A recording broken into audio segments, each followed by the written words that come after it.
예, 시장의 이슈 추적하고 관심 종목까지 연결하는 마켓 주민 시간입니다. 오늘은 로봇 관련주 얘기합니다. 마침 두산 로보틱스가 오늘 상장 예비 심사 통과하기도 했네요.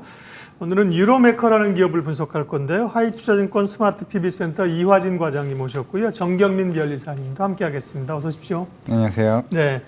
과장님께서 로봇주에 대한 기대감, 두산 로보틱스 상장 예비 심사 통과했다는 말씀드렸고요. 저 정책에 대한 기대감도 있잖아요. 어떤 게 좀 나올 게 있습니까?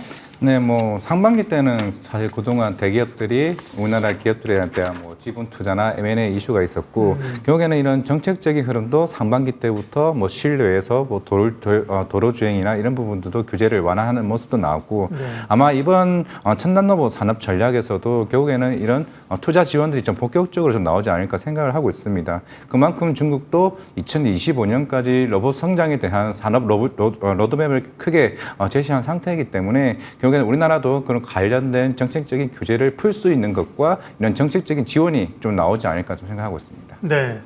변리사님, 그럼 오늘 우리가 집중적으로 알아볼 뉴로메카라는 기업은 어떤 기업인지 간략히 소개해 주세요. 네, 2013년도에 설립한 로봇 기업입니다. 쓰기 쉽고 저렴한 협동 로봇을 통해서 중소기업 제조 라인의 자동화를 선도하고 있습니다. 이 뉴로메카의 협동 로봇은 사람과 함께 작업할 수 있도록 안전하게 동작하고 프로그래밍을 통해서 다양한 작업에 적용 가능한 제품입니다. 현재 뉴로메카는 로봇 전문 인력이 없는 중소기업에서도 부담 없이 로봇 자동화를 도입하고 운용할 수 있도록 협동 로봇 중심의 RAAS 플랫폼 비즈니스 생태계를 구축하고 있습니다. 이 축적된 로봇 기술을 통해서 고객들의 생산성 향상에 기여할 것을 기대 중이고요. 국내 다양한 기업들과 협력하고 있습니다. 네. 협동 로봇 얘기를 많이 하셨는데 로봇도 협동 로봇, 물류 로봇, 자동화 로봇 많이 있는데 협동 로봇 시장 전망, 그다음에 뉴로메카가 그쪽 분야에서 차지하고 있는 영향력은 어느 정도입니까? 네, 이제 협동 로봇이라는 것은 산업 로봇과는 다르게 사람과 같은 공간에서 작업할 수 있다, 물리적으로 상호작용할 수 있다 이런 로봇을 말하고 있고요. 이제 산업 로봇들이 독립된 작업에서 공간에서 작동하는 것과 대조되는 부분이 좀 있죠. 아무래도 그 부분이 안전성을 좀 유지되는 부분이고요. 그래서 글로벌 협동 로봇 시장은 현재 2020년도에 4.8억 달러에서 2030년도 80억 달러로 성장이 예상되고 있습니다. 연평균 성장률은 33% 고성장이 지금 전망되는 분야고요. 이 중에서도 이제 글로벌 협동 로봇 시장은 덴마크의 유니버설 로봇, 일본의 환학, 대만의 테크맨, 스위스의 아우버 등이 경쟁하고 있고 국내 기업은 아쉽게도 이름을 올리고 있지는 못하는 상태입니다. 뉴로메카는 로봇 분야에서는 높은 기술력을 가지고 있다, 이런 평가를 이제 받고는 있고요. 연구 인력이 70%에 달하고 로봇부터 솔루션까지 국내 최다 제품 라인업을 보유하고 있습니다. 주요 제품으로는 이제 인디, 모비, 디, 스텝, 코어 등이 있고요. 이 인디라는 것은 이제 뉴로메카가 직접 디자인하고 제조한 협동 로봇인데 충돌 감지 알고리즘을 기반으로 작업자의 안전을 보장하는 협동 로봇이라 볼 수 있겠습니다. 네. 이화진 과장님이 뉴로메카가 닭 튀기는 로봇 그거였나요? 이슈가 됐었던 거. 맞습니다. 네. 그러면 주로 이제 협동 로봇 가운데서도 음식, 푸드 이런 쪽 얘기가 많이 됐는데 실제로 지금 하고 있는 사업 영역 또 계획하고 있는 분야는 어떤 게 있습니까? 네, 푸드 쪽은 지금 현재 고피자나 아니면 교촌치킨 이쪽에서도 네. 실제로 하고 있고 실제로 휴게소 같은 고속도로 휴게소에서도 커피 사업도 지금 본격적으로 준비를 하고 있습니다. 예. 그리고 최근에 스마트팜도 있었고 뉴로메카가 최근에 좀 주가가 살짝 올랐던 부분이 큐렉소 실제로 수술용 로봇을 네. 다관절 로봇을 공급 계약을 90억을 했습니다.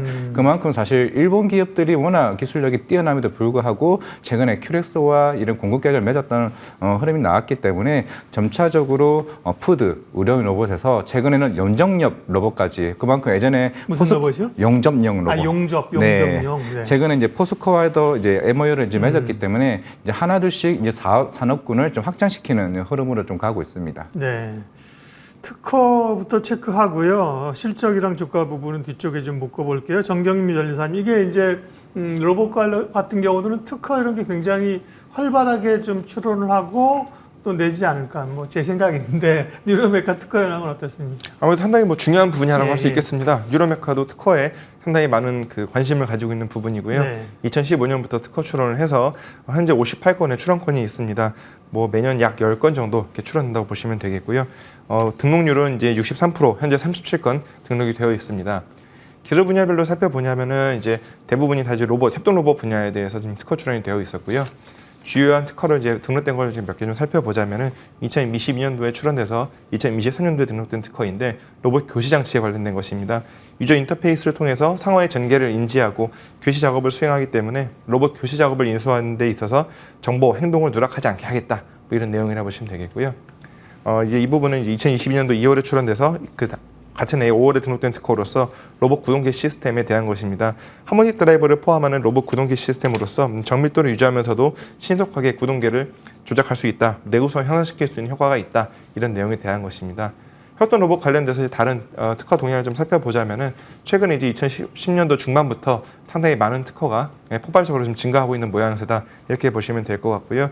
대부분의 특허가 이제 일본에서 415건, 그리고 이제 한국에서 405건, 미국에서 367건으로 일본이 현재 최고 특허 출원수를 좀 보이고 있습니다. 이외에 나아가서 이제 파나 코퍼레이션, 아까 말씀드렸던 일본의 파나 코퍼레이션이 가장 많은 특허 출원수를 보유하고 있었습니다. 네.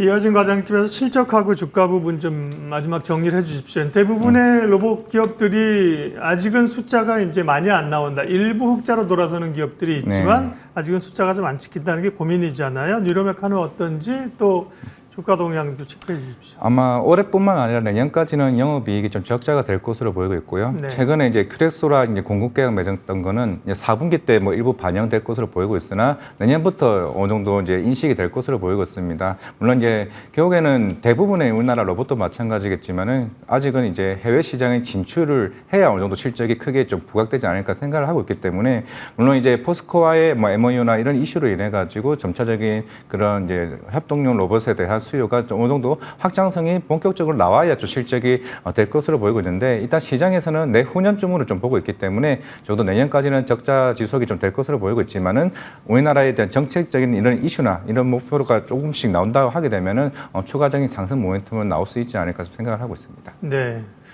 그러니까요. 실적은 아직까지 잡히진 않는 흐름들이고요.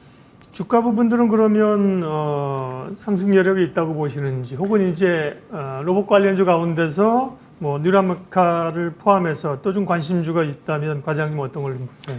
일단은 뭐 최근에 로봇들 관련주 중에서는 이제 T-로보틱스나 이제 네. 트라이오텍 같은 이제 물류용 로봇이 내년부터 이제 우리나라 2차 전지 배터리 셀 업체들이 북미 시장에 공장이 완료되는 시점이 서서히 나옵니다. 예. 그러면 지금부터 2차 전지에 대한 물류 로봇이 본격적으로 수주가 나오고 있다는 측면에서 T-로보틱스가 SK온에서 최근에 290억에 대한 물량 수주가 나왔는데 예. 아마 이게 LG 엔솔이나 삼성 SDI나 다양한 2차 전지 쪽에서 수주 물량들이 물류 로봇 쪽으로 충분히 나올 수 있다라고 생각하고 있기 때문에, 그리고 그 다음에 큐렉소와 같은 부분, 아직까지는 실적이 나오고 있는 회사가 이제 큐렉소이기 때문에 실적을 보겠다라고 하게 되면 이제 큐렉소, 그리고 성장성을 보겠다라고 하게 되면 T-로보틱스를 좀 봤으면 좋지 않을까 생각을 하고 있습니다. 네. 우리가 이제 오늘 얘기한 건 협동 로봇이었는데요. 물류 로봇 가운데 T-로보틱스, 큐렉소는 그러니까 의료용 로봇으로 네. 분류가 되는 거죠. 이 회사는 이제 실적이 나오고 있는데 네. 26년부터 일본이랑 북미 쪽에 네. 물량이 나갑니다. 실제로 지금 MOU를 맺은 상태이기 때문에 교세라 그룹이나 싱크 서지컬 쪽으로 미국, 북미나 일본 시장 준비해 나가고 있고, 현재 메릴 헬스케어 인도 쪽에 있는 업체가 네. 이제 유럽이나 동남아 쪽에 이제 같이 영업을 하기로 했기 때문에 지금 풍목화만 기다리게 되면은 내년부터 이제 성장이 본격적으로 나올 것으로 보고 있습니다. 아, 왜 뉴로메카 얘기한다고 딴 기업 얘기하냐고 주주들은 그러실 수 있겠지만 뉴로메카는 약간은 좀 중립적 시각으로. 네, 저 중립적 시각, 정책적 지원 네. 이슈 아니면은 지금 당장에 올라갈 모멘텀은 네. 조금 없다. 오늘 로봇 관련주 이야기했습니다. 하이투자증권 스마트 PB센터 이화진 과장님, 정경민 변리사님 함께했고요. 인사드리면서 이슈 앤뷰는 오늘 마무리하겠습니다. 고맙습니다.